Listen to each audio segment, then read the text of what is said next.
Good morning. I want to provoke a bit of thinking in an area that I don't read a lot about. In fact, honestly, I haven't read anything about this outside of maybe some academic papers that have focused more on universities than on schools. But I really believe this is something that we need to be aware of and we need to be thinking about in terms of how we're operating our schools. We have put a lot of time and energy over the last 5 years to defend our right to operate schools, to defend the presence of faith-based, specifically Christian schools in the educational landscape of our country. We believe that Canada is still religiously free and that Canada still is tolerant of a broad variety of worldviews. And we also believe that the tax-paying parents that send their children to our schools should receive support in a more limited way, but should receive support to educate their children in values that are protected by our Constitution. But somewhere in the conversation, we haven't talked a lot about the academic side of our school operations.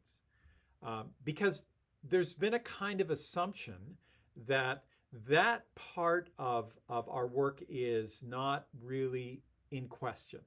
In other words, whether you're, a public Christian school, a private Christian school, a public school, everybody agrees on delivering great educational experiences for kids. Everyone agrees that we are cultivating good critical thinkers, good problem solvers. Everybody agrees that we're doing everything we can to educate our children at the highest level possible. But I want to suggest that things are changing quite rapidly in our country. And as the worldview shifts away from the traditional liberal democratic worldview that was the foundation of a lot of Western countries, toward one that is more ideologically narrow, we're going to continue to see negative outcomes for the schools and universities of our day.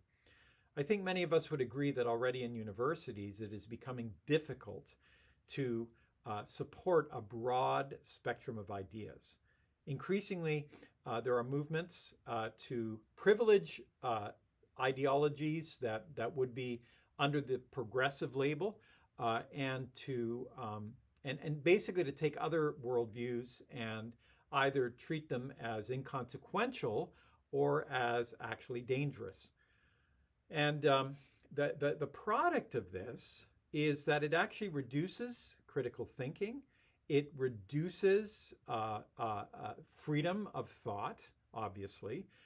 It reduces the variety of ideas that are accessed by students in order to come up with solutions to societal problems and to extend a just and a flourishing society broadly.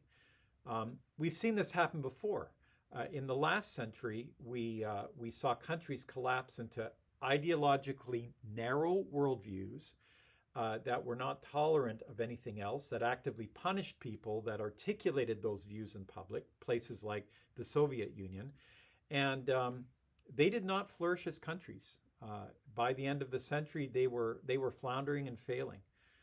And I would say one of the reasons is that there were all kinds of conversations that were not allowed, all kinds of solutions that could not be brought up in public. My concern is that we're heading in that direction again. And my concern is that the unintended consequence of this ideological narrowing is not giving our kids the tools they need to think deeply, to think critically, to read well, to read deeply.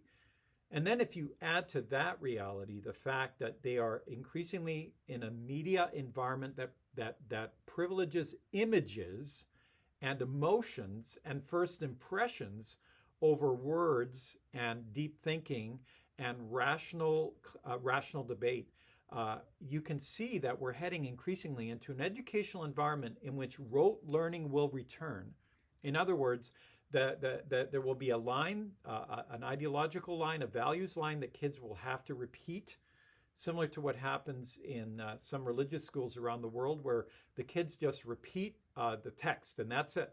They're not asked to comment on it. They're not asked to agree with it. They are simply asked to repeat it, to memorize it, and then to live by it at great personal threat if they don't. And I'm concerned that we're heading in the same direction. So what I want to leave you with is this. How are you going to defend in your school an educational program that promotes deep critical thinking, that tolerates different points of view, that teaches kids how to think about them without feeling personally threatened by somebody else's opinion, that teaches children to be gentle and respectful in the way that defend their point of view, and that maintains a high level of literacy.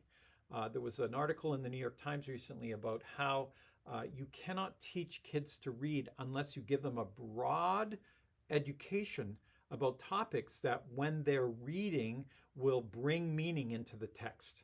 In other words, just teaching the mechanics of reading is not enough. You've also got to teach the content of reading in order for reading to be really powerful.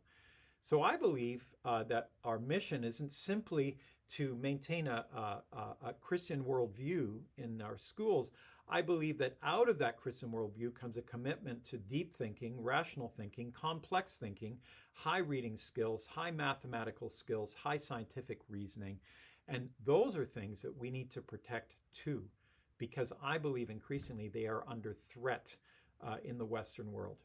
So I give that to you as something to think about and maybe something to talk about with your staff, because I believe that in the future, our schools will be doing the best job of not simply representing a biblical worldview, but of actually teaching at the highest level that leads to the most flourishing societies.